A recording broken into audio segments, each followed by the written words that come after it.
agindo com poder e graça em nossa nação.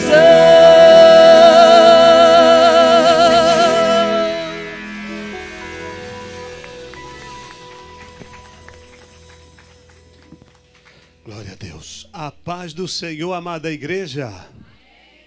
Quantos estão muito felizes assim como eu? Que bom. Deus é maravilhoso. Nos faz estarmos aqui reunidos para que o nome dele seja engrandecido e que possamos representar a nossa família. Hoje é culto de família. Geralmente, no terceiro domingo, quando nós celebramos o culto da família, os nossos amados que são responsáveis pelo departamento de família, eles têm a liberdade para convidar alguém, mas não que isso seja necessário sempre. Nós temos aqui homens de Deus, mulheres de Deus, que sobem neste altar para ministrar e o fazem brilhantemente, com muita propriedade. Graças a Deus, algo que nos deixa muito satisfeito é o nível de obreiros que Deus tem levantado aqui na nossa igreja. Isso é muito bom. Mas hoje, circunstancialmente, eu estou nessa posição para ministrar, porque no domingo passado nós iniciamos aqui um tema sobre paternidade espiritual. Eu vou tentar não fugir ao tema proposto, já que é culto da família, trabalhar dentro de uma visão que Deus tem colocado em nosso coração sobre a paternidade espiritual e também falar para que você seja ministrado sobre a sua família. Então, à medida que a palavra do Senhor estiver sendo transmitida, se você identifica uma conotação, aplicação espiritual, você pode muito bem também, você pode fazer uma aplicação específica e dizer, opa, isso aqui é para abençoar minha família. Ok? Então, quando você ministra paternidade espiritual, você transmite a ideia para a igreja que Deus quer construir em nosso entendimento, em nossa compreensão. É o peso da responsabilidade que nós devemos ter uns para com os outros. Mas à medida que a ministração chegar ao teu coração, você pode, eu creio, Senhor, é para minha família. Libera esta palavra em nome de Jesus. Vamos ler, portanto, em Gálatas. Glória a Deus. Glória a Jesus. Deixa eu ajeitar meu iPad aqui, né? Glória a Deus. Você ama a palavra de Deus? Vamos ler então, portanto, e o Senhor vai falar ao nosso coração. Como eu estava dizendo, na semana passada eu falei sobre pais espirituais e hoje nós continuamos a falar sobre esse assunto, porque eu gostaria muito que a igreja desse importância a isso e aprendêssemos o papel de pais, mães espirituais. Eu estava pensando, quando uma mulher, em algumas regiões do Brasil, quando uma mulher dá à luz, se ela não tem produção de suficiente leite, então alguém que também deu à luz, uma mulher que também deu à luz, pode se propor a adotar aquele bebê como mãe de leite. Ou algumas podem depositar o leite materno. Hoje em dia eu não sabia, mas eu percebi que existe banco de leite. Qual é a finalidade? É disponibilizar o alimento para nutrir, para alimentar, para fortalecer aquele bebê que não tem da sua própria mãe o leite materno. Então, quando se fala em ser pai ou mãe espiritual, é justamente isso. É dar alimento, é dar nutrição, é cuidar de outra pessoa, é ter o cuidado necessário para que a pessoa se fortaleça, cresça, se desenvolva e produza frutos para o reino de Deus.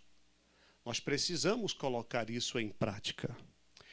Então vamos ler Gálatas capítulo 4, versículo 19. Está na tela? Meus filhinhos, por quem de novo sinto as dores de parto, até que Cristo seja formado em vós. Vamos voltar ao 19? Vamos ficar só no 19 mesmo? Eu gostaria que você lesse aqui, não olhando na tua Bíblia, para que cada qual vai ler na sua tradução, aí vai ficar um pouco embolado. Então vamos lá no 3. 1, 2, 3. Meus filhinhos, por quem de novo sinto as dores de parto, até que Cristo seja formado em vós. Olha que coisa forte. Até que Cristo seja formado, forjado, esculpido, moldado, até que vocês se tornem tão parecidos a Jesus que algumas pessoas, ao olharem para vocês, vos confundam com Ele. É isso que Paulo quer dizer. Pai, nós te louvamos e pedimos para que a tua palavra nesta noite venha falar ao nosso coração. Nós precisamos entender a tua palavra. Eu peço, fale ao nosso coração. Nos ajude a entender, nos ajude, Senhor, a, mais do que entender, guardar a tua palavra no nosso coração, para não pecar contra ti, mas que possamos, Senhor, uma vez que compreendamos a tua palavra, aplicá-la de forma a que sejamos produtivos no teu reino, pois para isto é que nós fomos chamados. Foi o Senhor quem disse: vocês não me escolheram, eu vos escolhi e eu vos nomeei e vos enviei para que vades e deis fruto e o vosso fruto permaneça. Pai, que possamos produzir frutos na tua obra em o nome de Jesus. Amém. Assentai-vos, por favor. Glória a Deus. Eu disse na semana passada, e volto a repetir, geralmente quando se fala em pais espirituais, ou filhos espirituais, pensa-se quase que exclusivamente ou especificamente em novos convertidos. Mas quando a gente começa a olhar para a figura do apóstolo Paulo, nós percebemos que ele não entende paternidade espiritual como exclusividade para os novos na fé. Paulo não olha ou não compreende filhos na fé como aqueles unicamente que você ganhou, que você discipulou para servir ao Senhor. Mas Paulo entende como filhos na fé também aqueles que já desenvolvem algum tempo na caminhada cristã. Por isso, o texto que nós lemos disse: por quem de novo, outra vez, novamente eu sinto dores de parto. Ou seja, o que Paulo quer dizer é: eu senti quando vos gerei em Cristo. Nós lemos isso na semana passada, em 2 Coríntios 4, 17. Né? Então, quando vos gerei em Cristo, mas agora que vocês já nasceram em Cristo, agora que vocês estão crescendo, eu continuo sentindo dores de parto, até que Cristo seja moldado em vós. Isto é, até que o processo de maturidade cristã tenha sido desenvolvido na vida de vocês. Até que o processo de maturidade cristã, de compreensão sobre a vida cristã, tenha sido produzido, gerado. Então, essa expressão aqui, até que Cristo seja formado, significa até que Cristo seja moldado, até que Cristo seja esculpido em vocês. Então, a ideia do apóstolo Paulo aqui, como eu já disse, é que nós nos tornemos tão parecidos com Jesus que as características dele sejam manifestadas em nós. Pergunta para alguém que está aí do seu lado: você se parece a Jesus?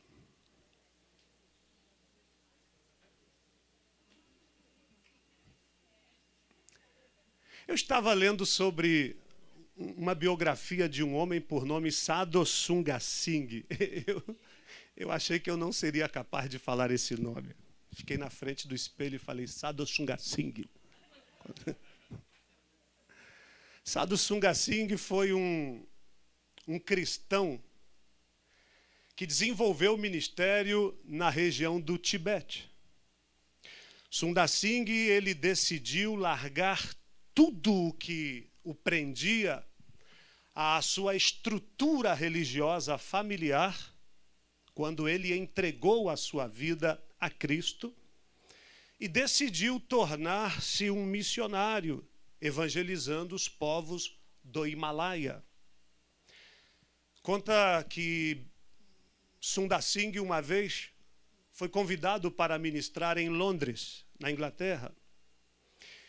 E depois dele ter ministrado, uma senhora moradora de um bairro muito nobre o convidou para ir até a sua casa no dia seguinte para orar por ela, pela sua casa.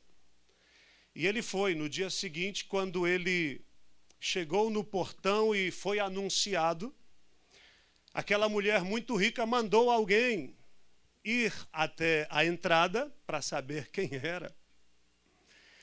E ele se apresentou, a mulher voltou e falou para a sua senhora: tem um homem aí fora que veio orar pela senhora. E qual é o nome dele? Aí ela se enrolou.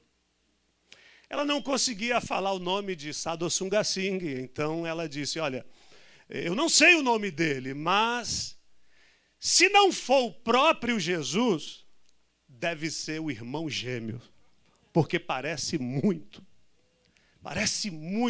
da forma como ele fala, a maneira que ele tratava, eu acho que é irmão gêmeos de Jesus. Então, eu quero que você entenda isso, que até que Cristo seja formado em vós, é desenvolver uma característica que nos torne similar. Aliás, ou afinal de contas, a expressão cristãos, quando foi pronunciado pela primeira vez, foi para dar a ideia dos que se convertiam a Cristo, e eles eram chamados cristãos, uma referência a pequenos cristos. Então pergunta de novo: você se parece a Jesus?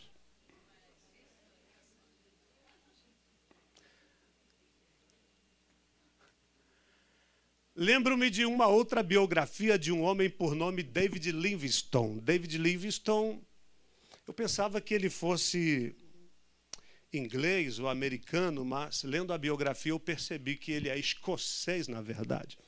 David Livingstone, ele foi um missionário também, e ele viveu alguns anos nas selvas africanas. Ele formou-se em medicina, logo se voluntariou para tornar-se um missionário nas selvas africanas. Conta a história que Livingstone, uma vez, ele foi ferido por um animal selvagem. Ele terminou o resto da sua vida com um defeito físico no braço, porque por um certo tempo ele recusou ir para a agência missionária que lhe dava suporte. Então ele teve uma calcificação errada, óssea, e ficou com um certo defeito no braço. Mas a biografia conta que Livingstone, quando ele se instalou em uma determinada selva na região africana, ele decidiu que iria percorrer o maior número possível de tribos indígenas ou de povos africanos, o que fosse, anunciando a Cristo. Porém, ele decidiu o seguinte: na aldeia que eu residir, que eu escolher para morar, eu não vou fazer um único culto. Então, entenda-me, por favor, ele decidiu anunciar a Cristo em vários lugares, mas aonde ele iria residir, ele não faria um culto, porque ao invés de pregar a Cristo, ele decidiu viver Cristo. E quando ele foi atacado por um animal selvagem e foi finalmente recolhido para tratamento, a agência missionária mandou um outro missionário para substituí-lo até que se recuperasse. Só que aquele novo missionário não sabia do que David Livingstone havia decidido, que ele não iria fazer um único culto aonde ele estava instalado. E esse novo missionário, quando chegou, qual a primeira coisa que ele fez? Um culto. Porque quem faz missões não faz outra coisa a não ser anunciar a Cristo. E aí, quando ele começou a pregar a respeito de Jesus e falar da pessoa de Cristo, um dos nativos, um dos líderes ali naquele lugar, levantou as mãos e disse: missionário, nós conhecemos o homem de quem o Senhor está falando. Ele já esteve aqui. Ele já esteve aqui, só que o Senhor está falando o nome dele errado. O nome dele não é Jesus Cristo, o nome dele é David Livingstone. Ou seja, o Senhor está falando o nome dele errado. Eu quero que você entenda que aquele homem viveu Cristo de tal maneira que quando se pregava a Cristo, as pessoas que ouviam a respeito de Cristo refletia. Você está me entendendo? Irmãos, quando Paulo diz, meus filhos, por quem de novo sinto dores de parto, até que Cristo seja moldado, volto a dizer, esculpido. Você já ouviu aquela expressão que alguém diz assim, esculpido em Carrara? Alguns erradamente falam escarrado, cuspido e escarrado, mas não é cuspido e escarrado, é esculpido em Carrara, que é um material nobríssimo, tá? Vamos aprender isso aqui também.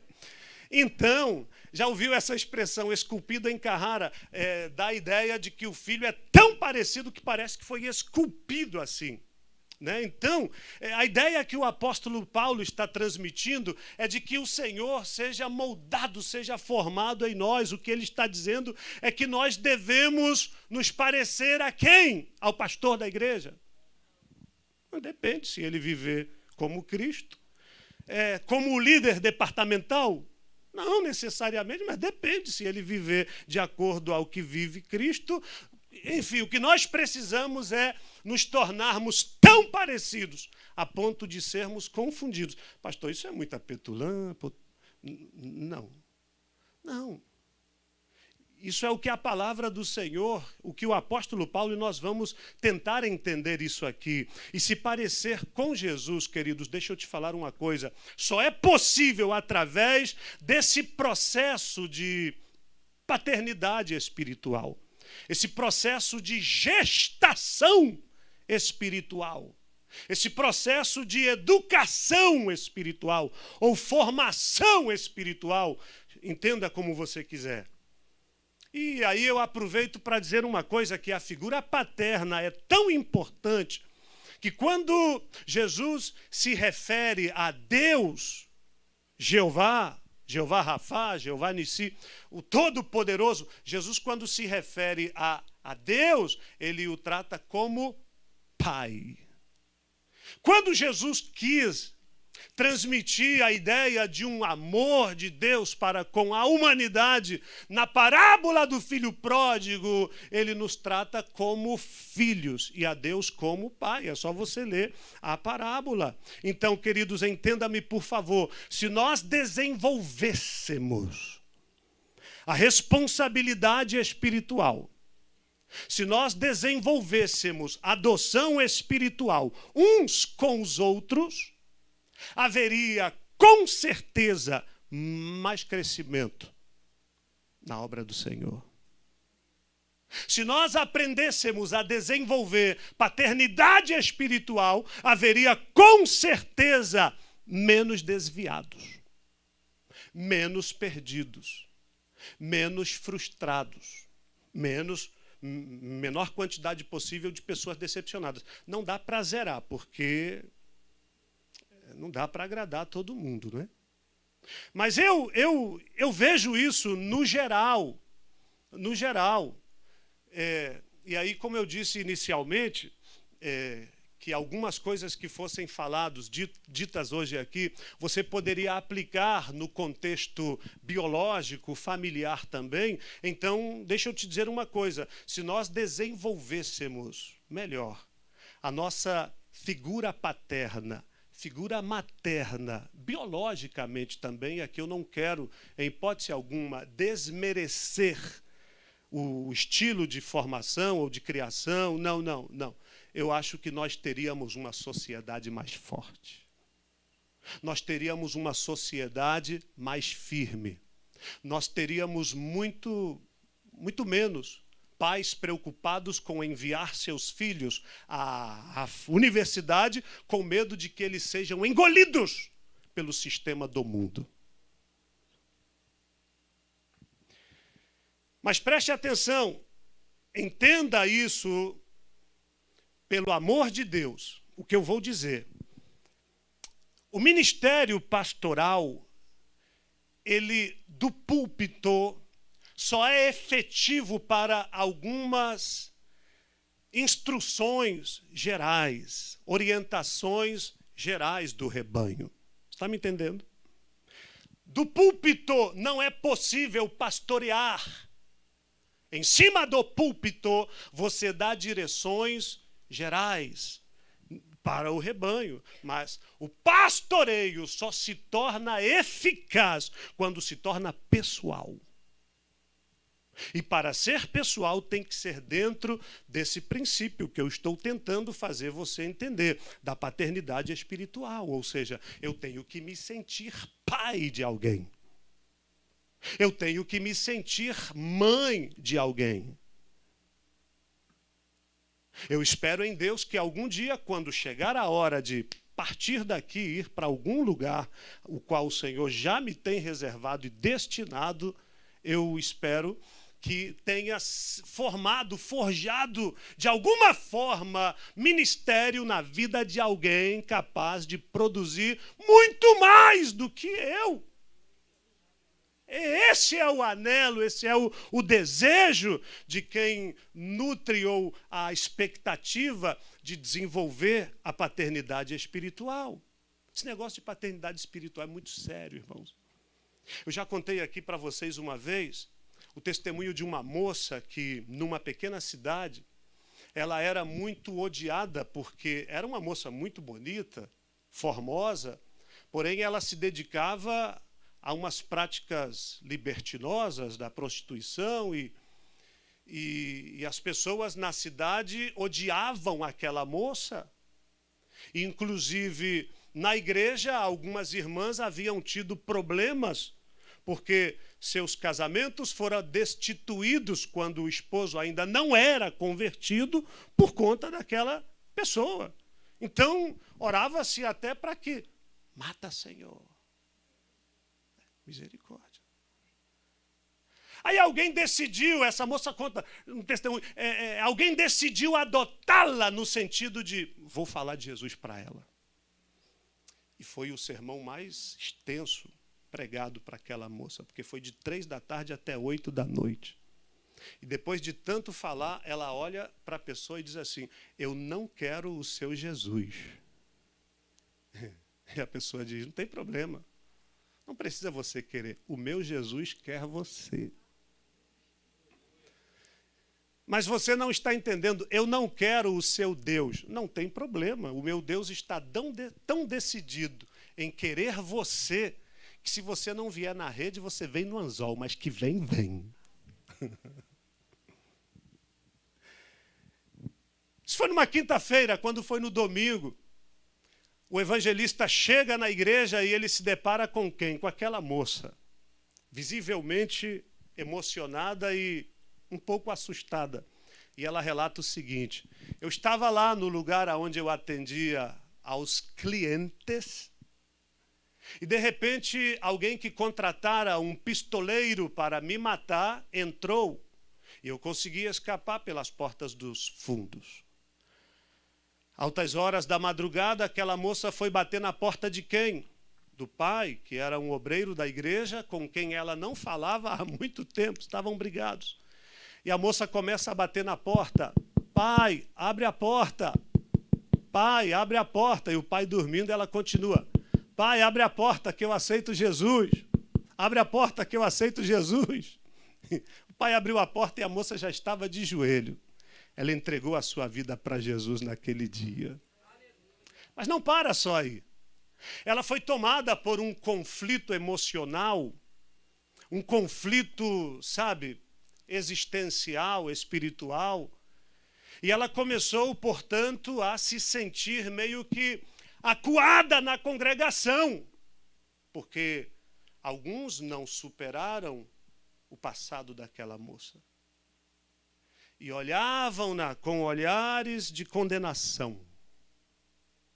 Por isso que eu sou apaixonado por Jesus, que ao olhar para a mulher pecadora disse: vai, não peques mais.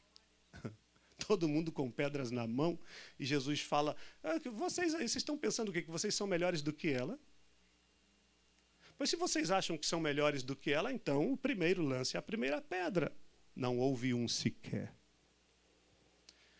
Voltando ao assunto da moça, ao testemunho dela, aquela moça começou a sofrer um desespero para se firmar. Mas alguém havia decidido adotá-la e a não perdê-la de vista. Chega o dia do batismo, aquela pessoa liga e diz: olha, eu sinto muito, não quero decepcionar a expectativa da igreja, mas eu não vou me batizar, eu acho que eu me equivoquei, eu não quero mais ficar na igreja. A pessoa: você vai no nome de Jesus e eu vou te pegar na tua casa amanhã cedo. E foi. Chegando na igreja: eu só vou me batizar se você entrar comigo no tanque. E aí teve que convencer ao sistema, porque o sistema tem suas limitações, não é? Então, e aí para explicar que tinha que entrar alguém junto com a moça? Essa barreira caiu por terra também, graças a Deus. A pessoa entrou com a moça, ela foi batizada. Quando ela foi emergida nas águas, que ela foi trazida de volta à superfície, ela já começou falando em línguas estranhas, foi batizada com o Espírito Santo e com fogo naquela hora. Por quê? Porque, amados, Deus faz do jeito que quer, como quer. Mas é importante que alguém entenda, compreenda a sua função, o seu papel no reino de Deus. Então, eu preciso que você entenda, que nós entendamos que muitas pessoas não se firmam na fé. Muitas pessoas se afastam porque não foram tratadas ou tratados espiritualmente. Não houve cuidado suficiente, não houve adoção. E quando não existe uma adoção, o mundo torna-se o nosso concorrente. Não vou dizer nem o diabo. O diabo a gente já sabe que ele é. Mas quando alguém não adota o mundo, que é o nosso principal concorrente, ele quase sempre prevalece.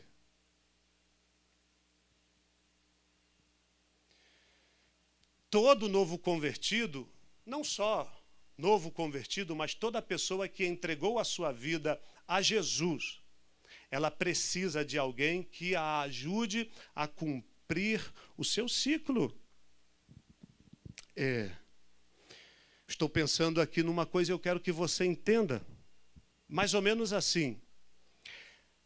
Uma pessoa, para sobreviver no deserto, ela precisa, no mínimo, se você gosta de assistir aquele National Geographic e tal, aí de repente tem aquelas pessoas que são largados e pelados, né? Aí a pessoa é enviada para um lugar remoto e de repente ela é deixada ali com nada, Às vezes a pessoa pode escolher pelo menos uma coisa. Alguns dizem, eu quero fósforo, fogo, sei lá. Um componente, combustível, alguma coisa para produzir faísca. Outro, não, eu quero uma faca, porque com a faca eu vou sobreviver. Mas tem que ser alguma coisa assim, mas nada de alimento, de comida. Pense uma coisa, pegue um adulto, qualquer adulto, a partir de determinada idade, aí, 15 anos, sei lá, 16, 17, mande-o para um deserto com fósforo, água e comida. Ele vai sobreviver? Vai. Não estou falando dele ser atacado por bestas feras. Estou falando de sobreviver naturalmente. Agora você pega fósforo, pega água e pega alimento. Pega uma criança recém-nascida, coloque-a no deserto. Do lado dela, fósforo, água e alimento. A criança vai sobreviver?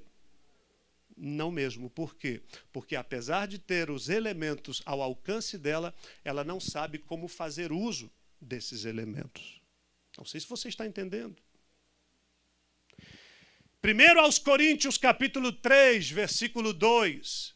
Olha o que o apóstolo Paulo diz, amados. 1 aos Coríntios 3, 2. Dei a vocês leite e não alimento sólido. Por quê?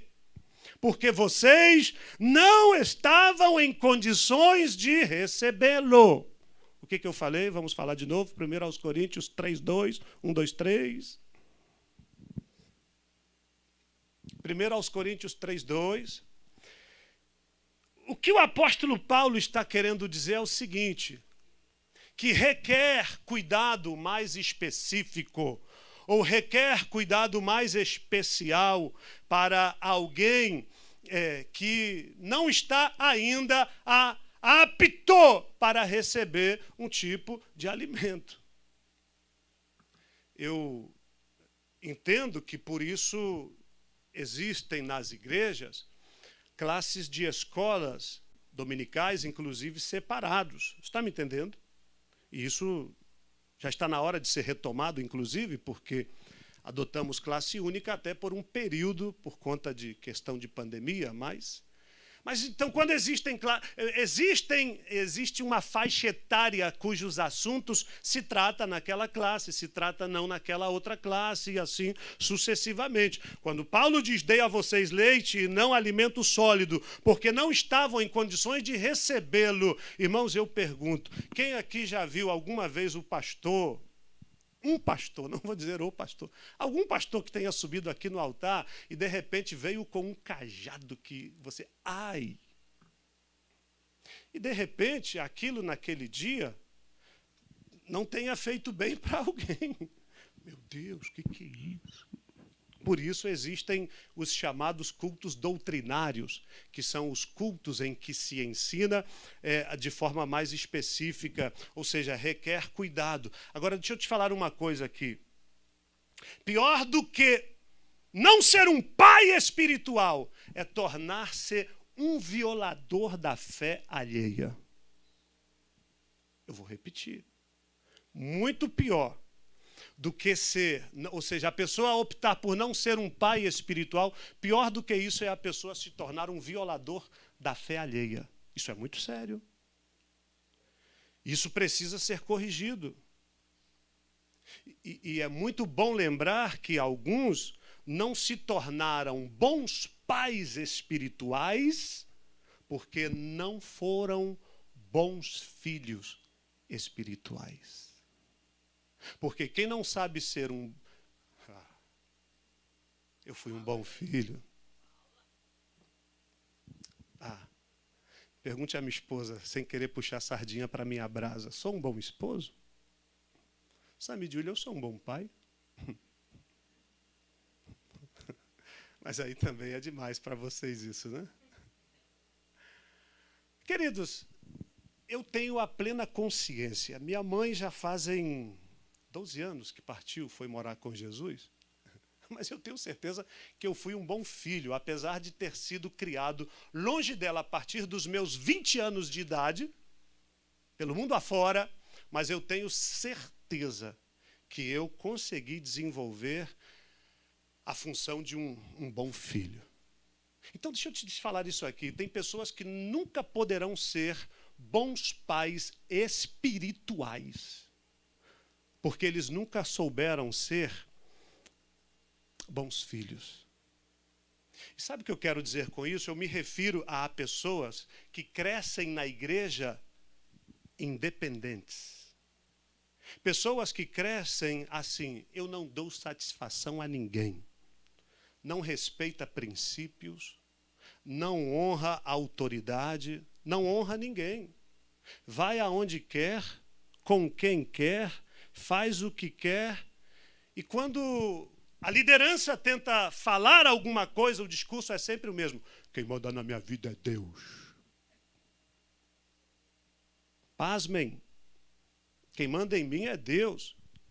Irmãos, pessoas aqui são testemunhas do que eu vou dizer agora, e não o faço para me gloriar, mas eu o faço no sentido de edificar você e tentar trazer para você, ou resgatar para a igreja de Cristo, o princípio da honra.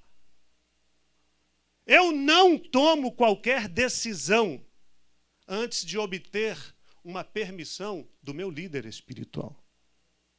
Eu sou pastor aqui nessa igreja.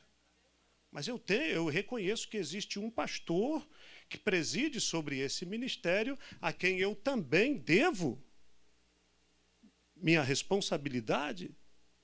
E eu não viajo sem antes falar com o meu pastor. Pastor, eu preciso lhe informar que eu vou me ausentar por tantos dias.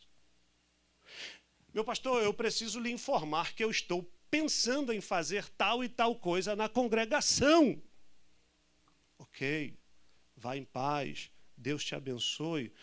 E se eu dou satisfação até para viajar, até para me ausentar do culto, de uma convocação que eu sei que é muito importante.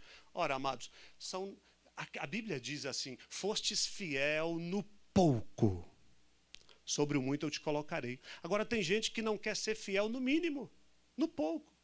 Se ausenta da igreja e não é capaz de falar: pastor, eu não vou poder estar no culto porque tal. Está pesado, né?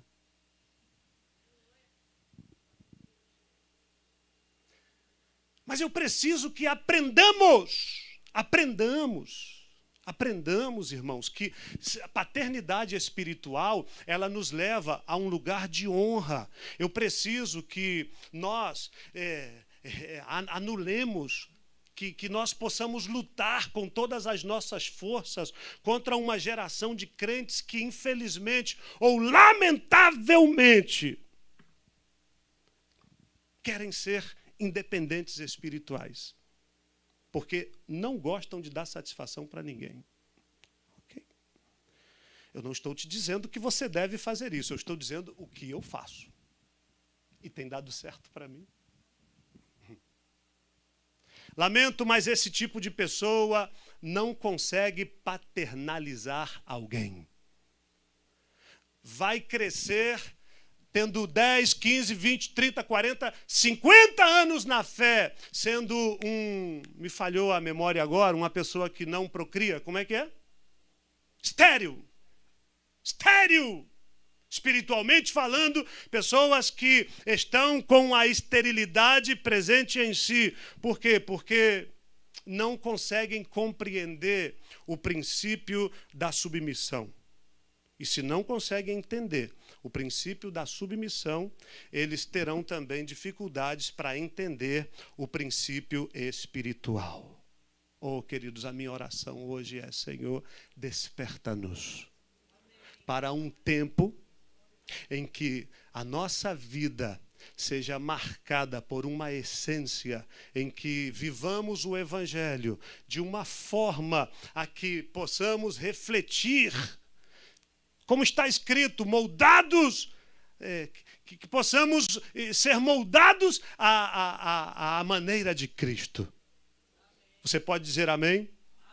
Eu acho interessante, vamos voltar ao texto que nós lemos, Paulo dizer: meus filhos, por quem de novo sinto dores de parto. Irmãos, eu acho engraçada essa expressão, evangelista Flávio, porque você já pensou um homem sentir dores de parto? fiquei pensando nisso, William. Não, claro que, humanamente falando, cientificamente falando, apesar que alguns aí querem inventar essa possibilidade, não tem jeito, gente. Agora, digamos que por uma jesuicidência, um homem fosse dar à luz, Manassés, eu acredito que ele sairia direto para a cadeira de roda, se sobrevivesse. Para a cadeira de roda, e depois nunca mais ele iria conseguir caminhar. Ia ficar aleijado para o resto da vida. Deixa eu te falar uma coisa aqui, eu vou começar, eu quero resumir um pouco mais, vou um pouco mais acelerado, mas eu quero que você pense no seguinte. Existem conjecturas de que o apóstolo Paulo ele tenha sido casado, só conjecturas, mas o que a Bíblia não diz com certeza, eu não posso afirmar com certeza. Então, conjecturas há de que Paulo tenha sido casado, até porque, dentro da cultura judaica, para pertencer ao sinédrio, a pessoa tinha que ser casado. Bom, alguns têm a conjectura de que Paulo pudesse ser um viúvo ou talvez tivesse sido abandonado pela mulher após a sua conversão ao cristianismo, porque dizem os estudiosos que as sinagogas davam salvo-conduto para a mulher se o seu marido se convertesse ao cristianismo ou vice-versa. O cônjuge, quando se convertesse ao cristianismo, a sinagoga liberava para que a pessoa pudesse deixá-lo. Por isso tem uma passagem, não me lembro exatamente, o apóstolo Paulo diz: e se o marido que foi incrédulo consentir, conviver com ela, não o deixe, mas, está me entendendo? É por isso, porque a sinagoga dava essa autoridade. Então não há registro na Bíblia sobre ele ter sido casado, logo eu entendo que não há registro de filhos biológicos, ok? Estão comigo? Não há registro de que ele tenha filhos biológicos. Mas, irmãos, eu acho incrível o afeto, a responsabilidade de Paulo sobre a igreja. Eu acho incrível, eu acho lindo a responsabilidade que o apóstolo Paulo tem sobre alguns discípulos, alguns mais especificamente, de maneira que ele se refere aos tais, tratando-os como filhos das minhas entranhas. Isso é muito forte. Isso é muito forte. Em Romanos 8,16, Paulo ele se refere, Romanos 8, 16 e 17, ele fala a respeito da igreja de Roma, filhos de Deus. Mas para a igreja em Éfeso, no capítulo 5, no versículo 1, Efésios 5, 1, Paulo os chama de meus filhos. Meus filhos. E também em 1 Coríntios 4, 14, Paulo vai falar meus filhos amados. A igreja em Corinto, Paulo se referia a eles como meus amados filhos. Então, nós precisamos entender que a paternidade espiritual não é fácil.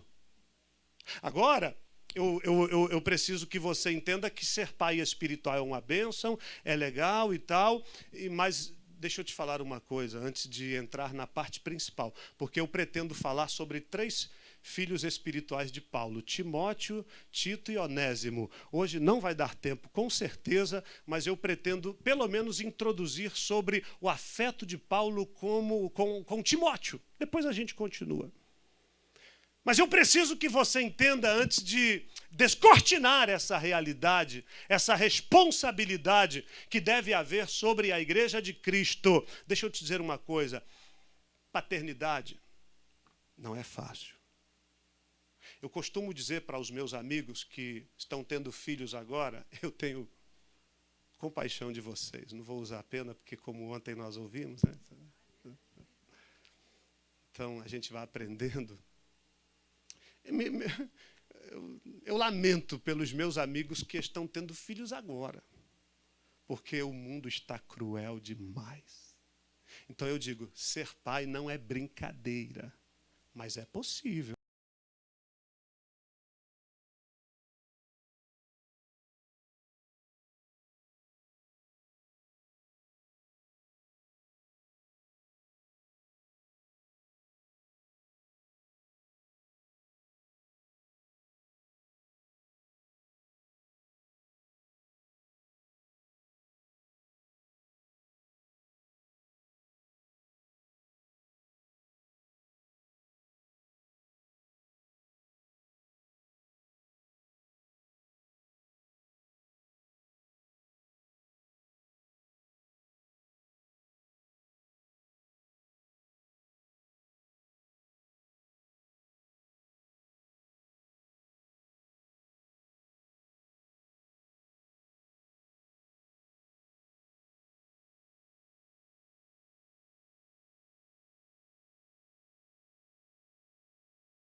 Aí daqui a pouco ele ia lá comprava uma máquina de furar, daqui a pouco ele ia lá comprava ferramentas caras.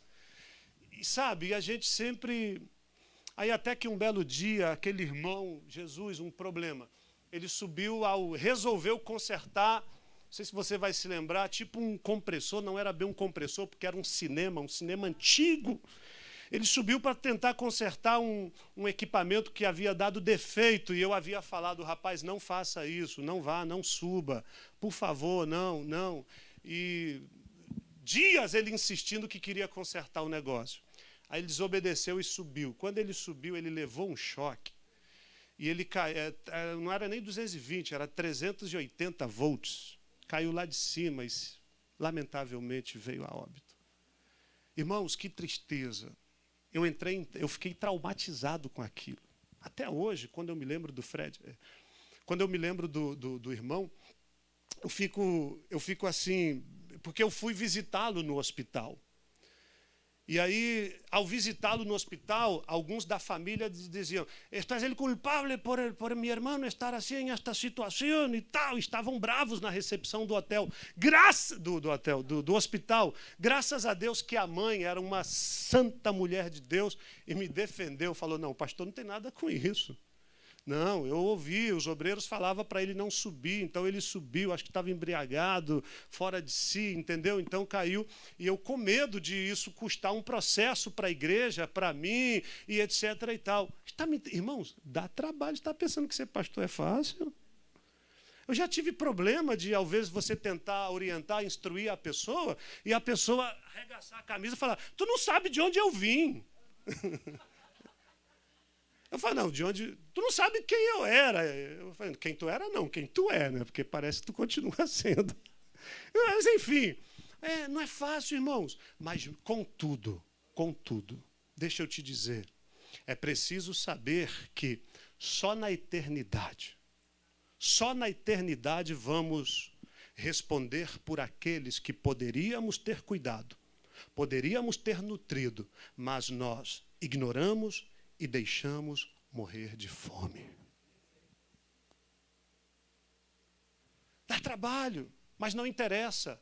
Porque apesar de dar trabalho, olha o que o Senhor diz para Moisés: "Este é o meu povo". Moisés queria: "Senhor, não aguento, e por que é isso, por que é aquilo, porque dá... Tá". E Deus fala: "Esse é o meu povo". Dito de outro modo, cala a tua boca.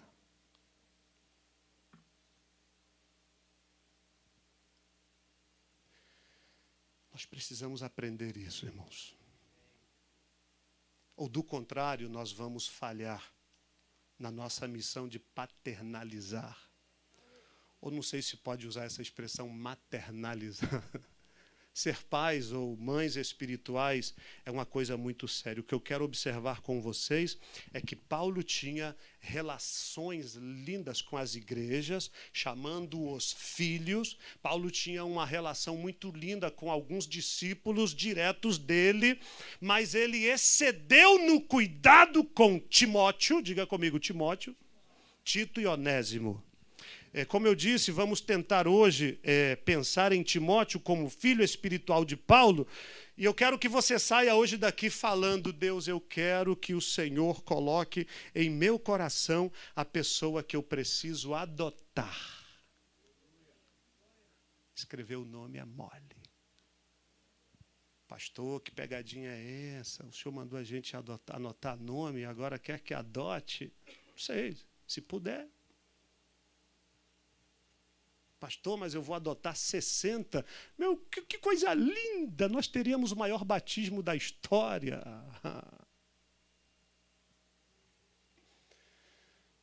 Mas dá trabalho, não é?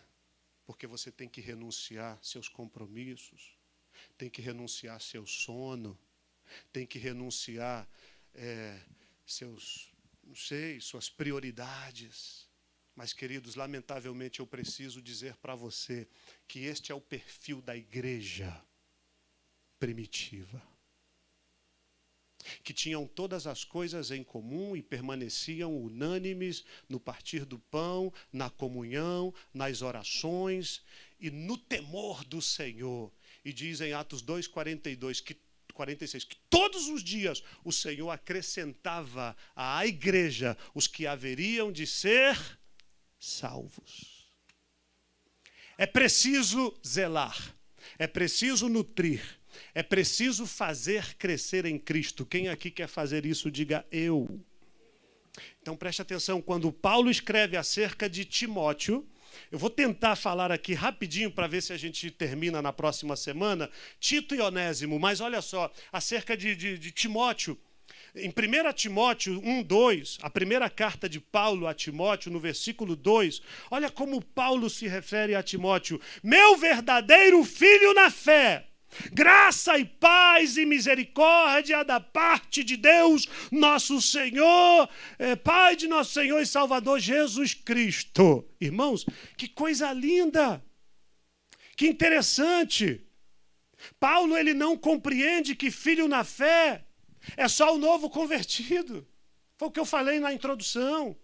Paulo não entende, não tem a compreensão de que filho na fé é só aquele que eu ganhei para Jesus, porque quando Paulo conheceu Timóteo, observe Atos 16:1, quando Paulo conheceu a Timóteo, Timóteo já era discípulo, ele já era convertido.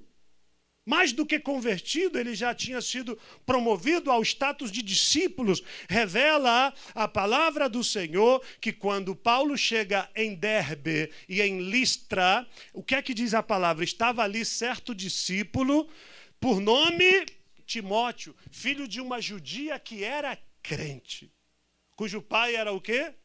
Grego.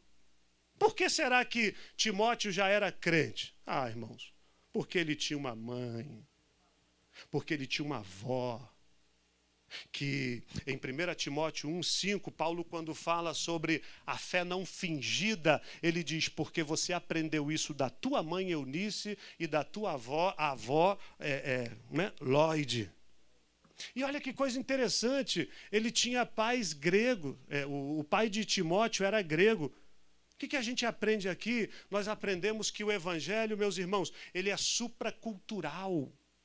Isto é, o evangelho não está preso ao espaço, o evangelho não está preso à geografia, o evangelho não está preso à religião, o evangelho não está preso à cultura, porque o evangelho, pega isso por favor, o evangelho é maior do que a sua denominação. O evangelho é maior do que a igreja que eu congrego. O evangelho é maior do que a minha cultura, porque o evangelho, diz Paulo, é poder de Deus para a salvação de todo aquele que crer. Então, preste atenção, o evangelho, ele vai além de mim, o evangelho vai além de você, o evangelho vai além das suas crendices, o evangelho vai além das suas filosofias, o evangelho vai além, muito além dos seus caprichos. Então, Timóteo, ele era filho espiritual do apóstolo Paulo.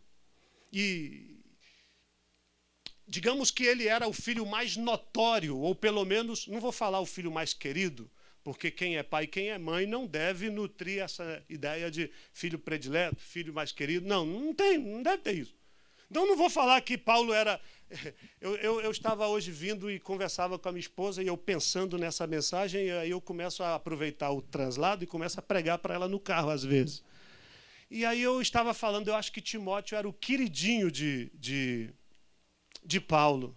Mas aí deixa eu corrigir, minha querida, não era não. Porque nós não temos queridinhos não. Aliás, esse negócio de ter queridinho é um problema, porque desperta ciúmes.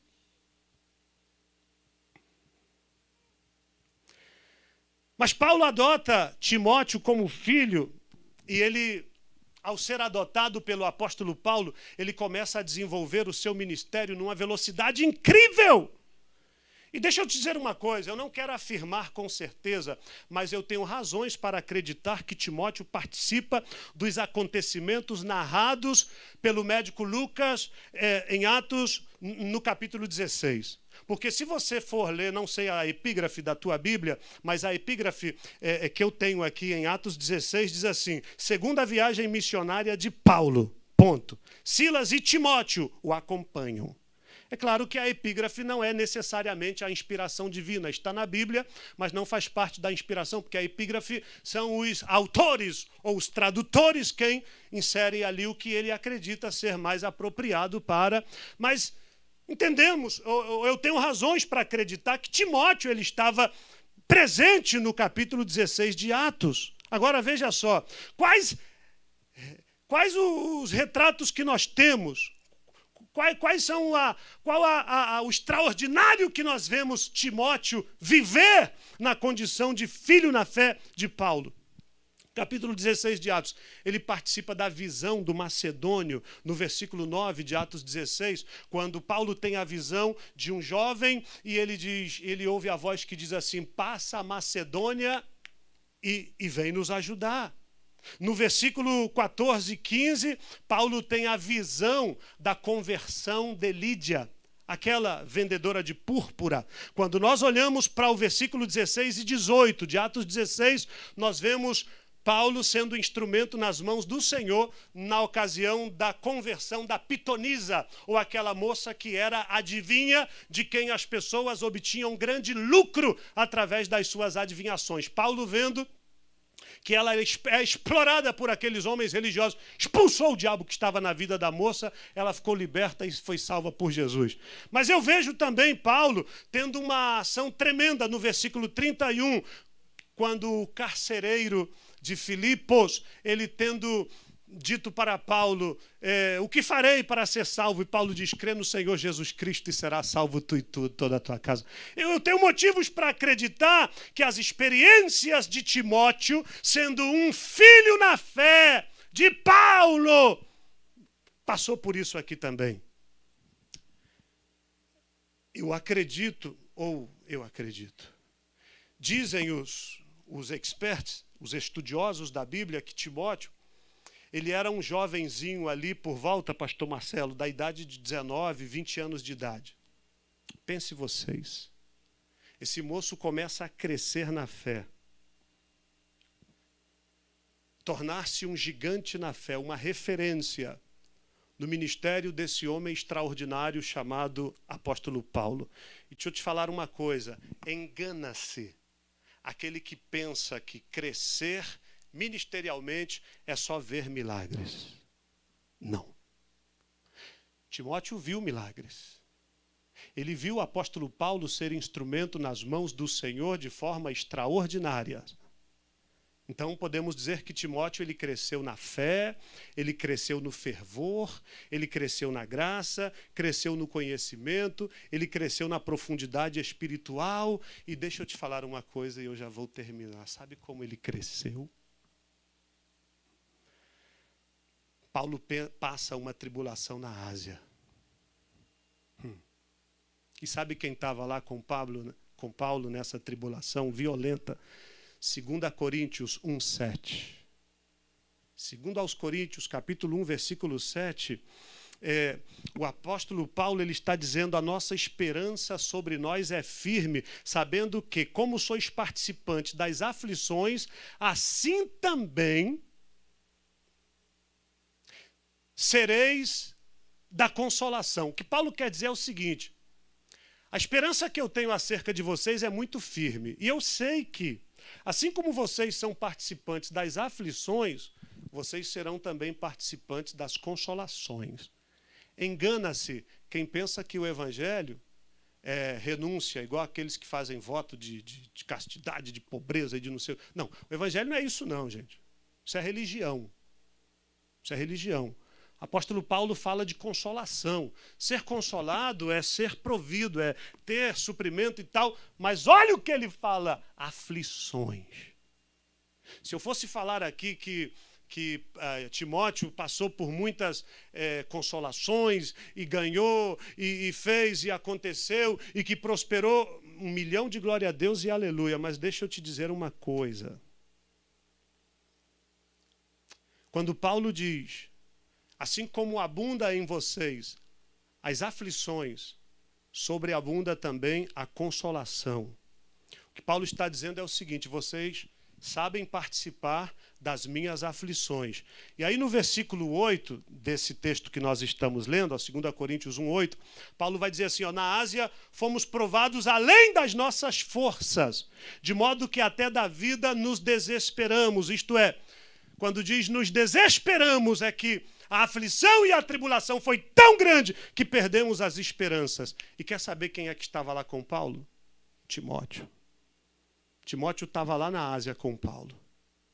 Então, nós devemos entender que como filhos na fé, ou como pais espirituais, nós devemos participar das aflições uns dos outros.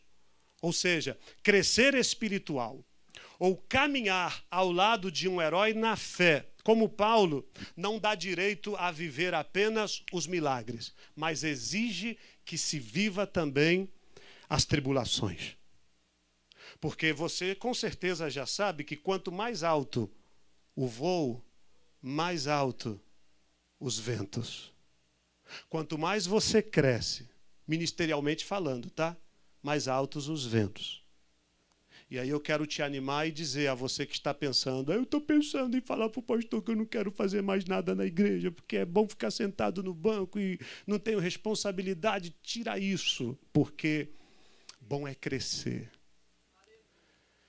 e produzir na obra do Senhor. Mas quando eu falo obra do Senhor, não é aqui dentro da igreja, não. A obra do Senhor é lá no condomínio onde você mora. É quando você pega o elevador do térreo e vai até o 10º andar do prédio que você mora e alguém entra e você fica quieto e não dá uma palavra. É quando você entra no Uber e transita 10 quilômetros com a pessoa e sequer dá uma palavra.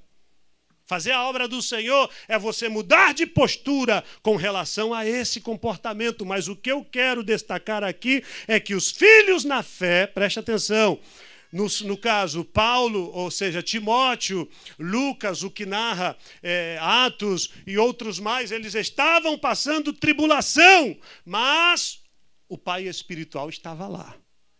Ou seja, Paulo, ele é aquela liderança que dá suporte, que dá equilíbrio espiritual, equilíbrio mental, equilíbrio psicológico. Paulo dá cobertura aos que estão com ele. E é isso que nós precisamos aprender a fazer, queridos. Você não sabe o que essa pessoa está sentada aí ao seu lado, está passando. Ela pode ter entrado hoje aqui com um vasto sorriso e lindo no rosto, mas você não sabe o que ele está passando. E às vezes você vai embora da igreja sem ao menos dar um abraço nessa pessoa. Por quê? Porque você não vai com a cara dele ou dela. Termino ou posso concluir? Agora, olha a maturidade, o crescimento em Timóteo. Atos 19, versículo 20. Atos 19. Está difícil arrancar um glória a Deus aqui, né? Vou melhorar. Vamos melhorar. Atos 19, versículo 20. Paulo manda Timóteo representá-lo em algumas viagens. Obrigado, Antonella, por dar glória a Deus. Timóteo agora, ele vai ganhar a confiança do apóstolo Paulo. Paulo não tem problemas com a popularidade de Timóteo. Paulo não tem problemas com Timóteo ser posto em evidência, porque um dos problemas que nós temos na atualidade, nessa geração, são liderados ou seja, líderes que não suportam ver seus liderados se sobressair a eles. E eu já disse que uma das maiores alegrias que eu tenho, ou que eu tive nesses últimos dias, foi estar sentado aqui e ouvir pessoas a quem eu liderei ao longo de muitos anos ministrar e eu dava vários países por aí, eu dou glória a Deus por isso. E eu louvo ao Senhor porque eu já começo a ver aqui alguns homens e mulheres que o Senhor os utilizará de forma tão extraordinária. Isso deve nos encher de alegria. Então veja só, Paulo ele vai começar a contar com Timóteo nas suas viagens missionárias. E aí, olha uma coisa curiosa que eu ainda não tinha percebido lendo a Bíblia. Hoje eu percebi Hebreus 13, 23. Olha que coisa linda. Sabei que já está solto o irmão Timóteo, escritor da epístola aos Hebreus, que alguns dizem Paulo, outros dizem não. Então, como eu disse, o que não pode, a Bíblia não diz com certeza, eu não afirmo com certeza.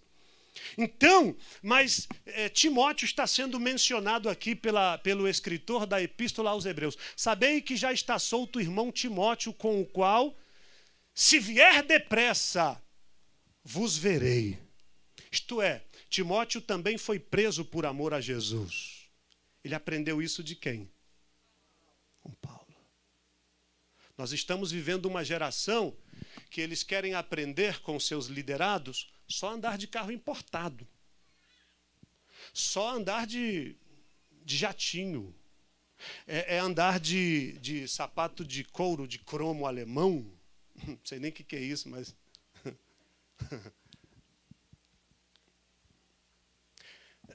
Você está me entendendo? Algumas gerações hoje querem imitar isso. Mas quando eu olho para o apóstolo para o discípulo Timóteo, ele aprende algumas coisas lindas com o apóstolo Paulo, a se manter firme nas tribulações. Se você adotar alguém para Jesus e você convencer esta pessoa que para servir ao Senhor é necessário permanecer ainda nas tribulações, você terá ganhado alguém para Jesus. Não foi só milagre, não foram só milagres que Timóteo presenciou, não foi só ganhar notoriedade, não foi só um progresso espiritual que Timóteo experimentou, não. Ele experimentou prisão também. E eu estou mostrando isso para você por dois motivos. Primeiro, porque que tipo de filhos espirituais você e eu estamos produzindo? Não podemos produzir filhos espirituais, como eu disse e volto a dizer, pessoas que se iludem com a falsa ideia de que o evangelho não tem luta. Aceita Jesus, tua vida vai mudar. Só falta dizer, você vai ter casa, comida, dinheiro e roupa lavada. O evangelho não é isso. Não é. Não se engane. Não se engane. Mas eu também não sou um pregador pessimista. Aceita Jesus e a sua vida vai se desgraçar. Não, não é isso também, não creio nisso. Eu creio no que o Senhor Jesus, ele afirma. Aquele que me servir neste tempo que tiver renunciado casa, bens e irmãos e filhos e filhas, receberá agora neste tempo com tribulações. Isso ninguém fala, mas na vida vindoura terá também a vida eterna. Eu creio nisso. Eu quero dizer para você que Deus tem um tempo abundante para você. Deus tem um tempo abundante para você. Eu vou pedir ajuda dos músicos aqui, porque eu vou terminar. Aleluia. Mas eu preciso que você entenda que o evangelho, ele está sendo pregado e vidas vão ser transformadas. Todos nós precisamos gerar filhos espirituais, queridos. Todos nós. Todos nós. Mas como eu disse aqui na nossa introdução a essa palavra, nós precisamos gerar filhos espirituais no evangelho. Jesus vai salvar vidas nesta igreja. Ele está nos preparando para recebê-los. Porque nas condições em que nós vínhamos estando, não estávamos preparados para recebê-los. Eu preciso, pelo amor de Deus, que você entenda isso e assuma o cuidado espiritual com alguém. Atenção! Atenção, eu disse semana passada e volto a dizer, não é formar para você. Porque Paulo diz, eu vos gerei em Cristo pelo Evangelho. Isto é, eu vos gerei em Cristo pelo Evangelho, significa, vocês estão sendo gerados no modelo de Cristo. Não no modelo das minhas convicções. Não no modelo dos meus conceitos. Não no modelo de algumas filosofias, mas pelo poder do Evangelho. Não é ser pai para abusar da ingenuidade dos filhos. Não quero mexer no cascão.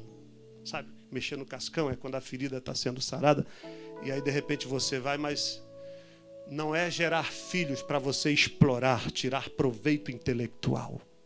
Tirar proveito emocional. Tirar proveito financeiro.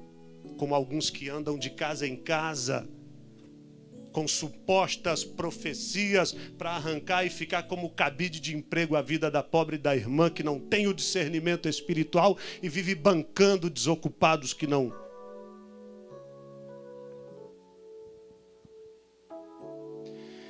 Fique em pé, por favor. Paternidade espiritual não é tirar, é oferecer. Conheço pessoas ricas, prósperas, que abandonaram o evangelho e não querem voltar mais, porque se sentiram exploradas. Ouvi de uma pessoa, há um tempo atrás, sobre um jogador de futebol que confiou a sua fortuna a um líder, enquanto ele atuava no exterior, e disse, toma conta, administra. E depois aquele jogador veio a descobrir que toda a sua fortuna estava sendo investida e o valor sendo mal utilizado para o enriquecimento daquele que o adotou. Que vergonha!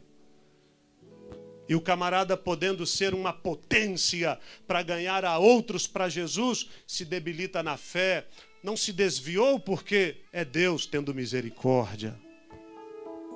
Que Deus te guarde, que Deus te defenda, que Deus te conserve em pé, firme nas tuas convicções em servir ao Senhor.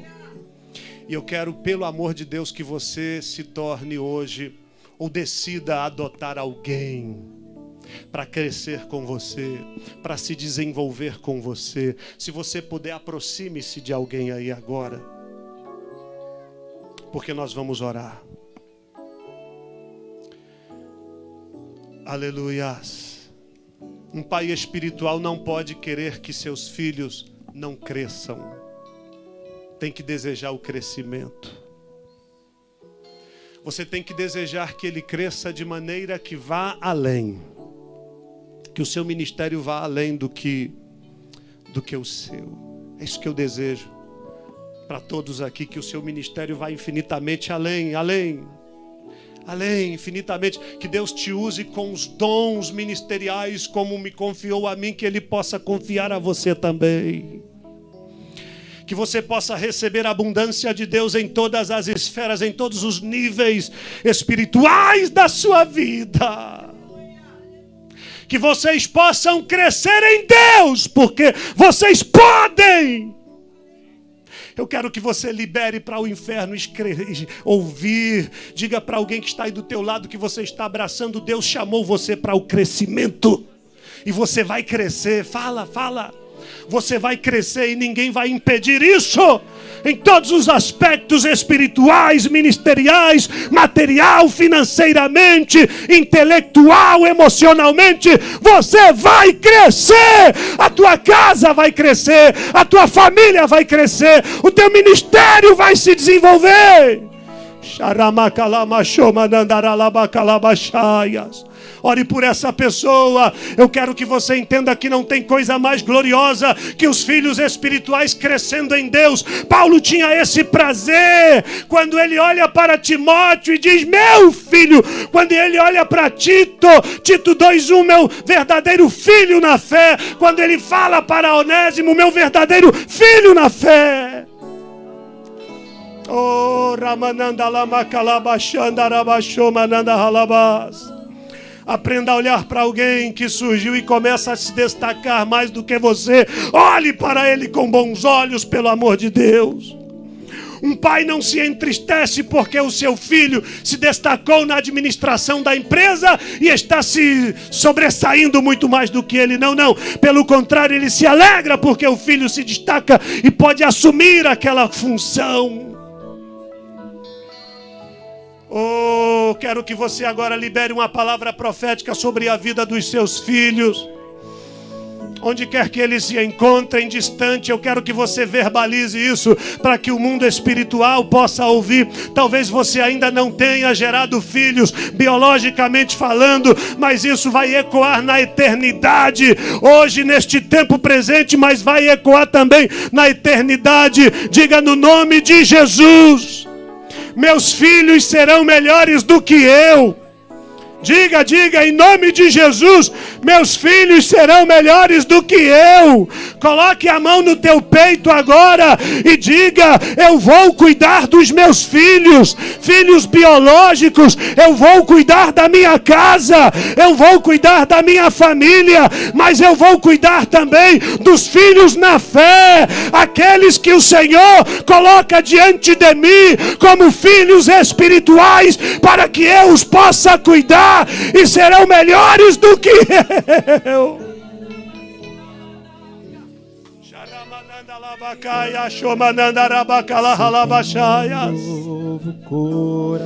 Há um tempo de Deus que vem sobre esta igreja. Há um tempo de Deus que vem sobre a tua vida e vai nos posicionar na esfera legítima de produtores de vidas, produtores de almas. Xaramananda lama calabashomanda halabashaya. Profetiza nesta noite o fim da esterilidade espiritual na vida de alguém.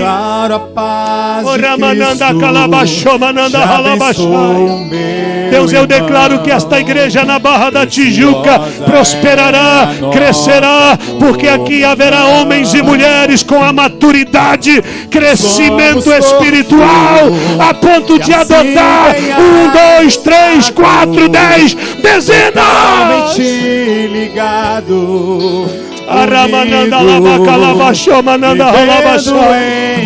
Se você quer orar por alguém, saia do seu lugar e venha aqui diante do altar, porque eu quero liberar uma palavra profética sobre a tua família.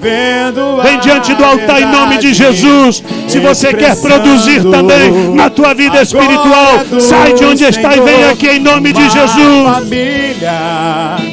Vivendo compromisso, aleluia, do grande amor de Cristo, eu preciso de ti, querido irmão, precioso és para mim, querido irmão. Preste atenção, louvor vai cantar de novo, mas eu falei, alguns não entenderam. Se você quer uma intervenção de Deus urgente na tua casa, na vida de alguém da tua família, venha ao altar, porque eu vou orar por você. Você precisa de uma intervenção já, urgente. Hoje o Senhor está liberando uma unção sobre esta casa. Unção para abençoar, unção para prosperar, unção para que você possa, em nome de Jesus, crescer. Ramanai. Aleluia. Você que não tem medo da responsabilidade que Deus vai colocar em tuas mãos, Deus vai fazer com que a esterilidade espiritual de alguns seja curada, e você vai adotar a muitos filhos espirituais e você vai conduzi-los até o dia do batismo. Você vai vê-los crescer, você vai gerar frutos, você vai gerar filhos espirituais. Sim, Senhor, sim, Senhora, porque a árvore que não der fruto, por enquanto não será cortada, será adubada. Mas virá o tempo em que o Senhor, se a árvore não produzir fruto, corta. E diz: para que ocupar inutilmente a terra? Feche os teus olhos. Presbítero William, ore por favor. Ore. Eu vou orar por você. Quero pedir aqui a pastor, diácono Manassés, evangelista Flávio, me ajude a orar pelos irmãos, por favor. Vamos orar. Presbítero William, pode fazer essa oração em nome de Jesus. Oh glória, minha esposa, Senhor, me ajuda. Eterno. Oremos, glória a Deus. Deus da glória, Deus de poder. Senhor, estamos diante da Tua palavra, Senhor, que foi exposta nessa noite, Senhor. Trazendo sobre nós, Senhor, a responsabilidade de paternidade, Senhor, e de gerar filhos para o Teu reino, Senhor. Eis aqui diante de Ti, Senhor, diante do Teu altar, Senhor, pessoas que assumem esse compromisso, Senhor, de se tornarem pais, mães espirituais, de gerarem frutos para o Teu reino, Senhor. Nós somos ramos, ó Senhor, ligados à videira. E a palavra diz, Senhor, que aquele ramo, Senhor, que não tem dado fruto, o Senhor limpa. Senhor, ou aquele que não dá fruto, o Senhor corta. Mas aquele que frutifica, Senhor, o Senhor limpa, Senhor, para que dê mais fruto, Senhor. Nosso pedido nessa noite, Senhor, é que Tu venhas nos limpar, Senhor. Limpa-nos, ó Senhor, de tudo aquilo que não provém de Ti. Limpa-nos, ó Senhor, de tudo aquilo, Senhor, que consome o nosso tempo em vão. Limpa-nos, ó Senhor, de tudo aquilo que nos afasta da Tua vontade, Senhor. Mas, ó Senhor, nos leva para o centro da Tua vontade nessa noite, nós Te pedimos, ó Senhor. E o centro da Tua vontade é nos fazer frutíferos. O centro da Tua vontade é nos fazer, Senhor, ungidos. O centro da Tua vontade, Senhor, é nos fazer, ó Deus, pais e mães de muitos, ó Senhor, que isso se cumpra, Senhor, nessa noite, nas nossas vidas aqui em nosso meio, Senhor.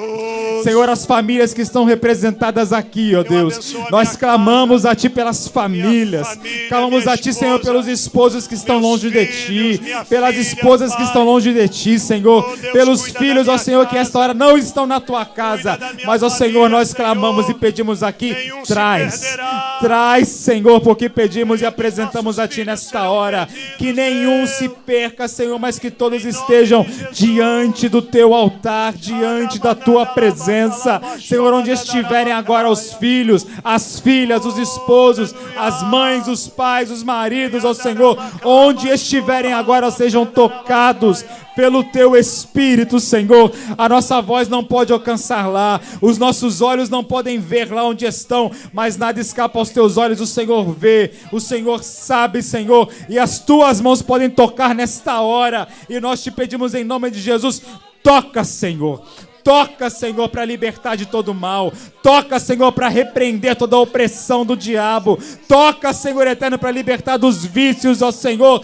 Toca, Senhor, para fazer se render diante do Senhor dos senhores, para fazer se render diante do Rei dos reis, Senhor. Deus, que o Teu amor alcance, Senhor, e que as famílias dos Teus filhos estejam diante de Ti, Senhor. Ó Deus, nós apresentamos cada um dos Teus servos aqui, pais e mães espirituais, ó Senhor, para a glória do Teu nome, ó Deus. Reveste, Senhor, renova, põe a palavra, Senhor, na boca, Senhor, ó Deus, e aviva o Teu povo, aviva a Tua igreja, Senhor, aviva a Tua obra no meio dos anos, nós Te pedimos, Senhor, em nome de Jesus, em nome de Jesus, aleluia. Aplaude ao nome de Jesus e tome posse. Em nome de Jesus. Somos corpo, e assim bem ajustado, totalmente ligado, unido, vivendo em amor, uma família. Qualquer falsidade, vivendo a verdade, expressando a glória do Senhor, uma família, vivendo o compromisso do grande amor de Cristo. Eu preciso de Ti, querido irmão, precioso és para mim, querido. Eu preciso de Ti.